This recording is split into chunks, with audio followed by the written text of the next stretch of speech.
সিঁদুর রঙার লাল টুকটুকে ছোট সুন্দর ফুলযুক্ত এই উদ্ভিদের বাংলা নাম পালান। সিলেটে এর স্থানীয় নাম পালাম। ইংরেজিতে একে স্কারলেট রাইটিয়া বলে। এর বিজ্ঞান ভিত্তিক নাম রাইটিয়া কক্সিনিয়া। এর পরিবার অ্যাপোসাইনেসি। পালান এক প্রকার সপুষ্পক বৃক্ষজাতীয় পর্ণমোচী উদ্ভিদ। এটি বাংলাদেশ ও ভারতের স্থানীয় উদ্ভিদ, পাহাড়ি এলাকায় জন্মে।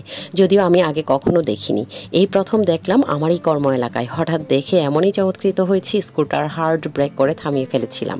যাই হোক, কোনো দুর্ঘটনা ঘটেনি। পালান গাছের পাতা কাছে থেকে তুলে নিই। আমিও এর আগে কখনো সরাসরি দেখিনি, এইবার প্রথম ফুলগুলো ফোটার পর দেখলাম যে এগুলো পালান গাছ। পাতা দিয়ে তো চিনতে পারিনি, ফুল দিয়ে চিনতে পেরেছি।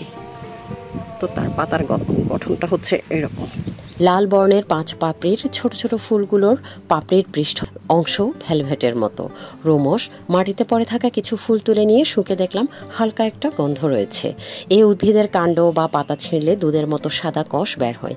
এই ধরনের আঠালো কষ কুরচিতেও দেখা যায়। পালানের এই আঠালো কষ দিয়ে গ্রামে গঞ্জে অনেকে ছোট ছোট পাখি শিকার করে থাকে। পালান উদ্ভিদের কাঠ দিয়ে বিভিন্ন ফার্নিচার বানানো যায়। গুণগত মানে উন্নত, টেকসই, কিন্তু পরিপক্ক ও ব্যবহার উপযোগী হতে দীর্ঘ সময় লাগার কারণে বর্তমানে এর কদর অনেকটাই কমে গেছে। বসন্তে এই উদ্ভিদের পাকা ফল ফেটে গিয়ে তুলোর মতো তন্তুযুক্ত ছোট ছোট বীজ বাতাসের মাধ্যমে দূর দূরান্তে ছড়িয়ে পড়ে। বীজের সাথে যুক্ত তুলো বা তন্তুগুলো এর বংশবিস্তারের একটি গুরুত্বপূর্ণ অংশ। বীজগুলো 2 সেন্টিমিটার লম্বা হয়। বৃষ্টির সংস্পর্শ পেলেই এদের অঙ্কুরোদ্গম ঘটে। শোভা বর্ধন ও কাঠ উৎপাদন ছাড়াও এই উদ্ভিদের আরও বেশ কিছু ঔষধি ব্যবহার রয়েছে। সাপের কামড়ের প্রতিষেধক হিসেবে বেশ জনপ্রিয় এই উদ্ভিদ। এছাড়া চর্মরোগ, প্রদাহ, ডায়াবেটিস, ব্যথা বেদনা, অ্যান্টিঅক্সিডেন্ট হিসেবে ডায়রিয়ায় ব্যবহৃত হয়ে থাকে এই উদ্ভিদ।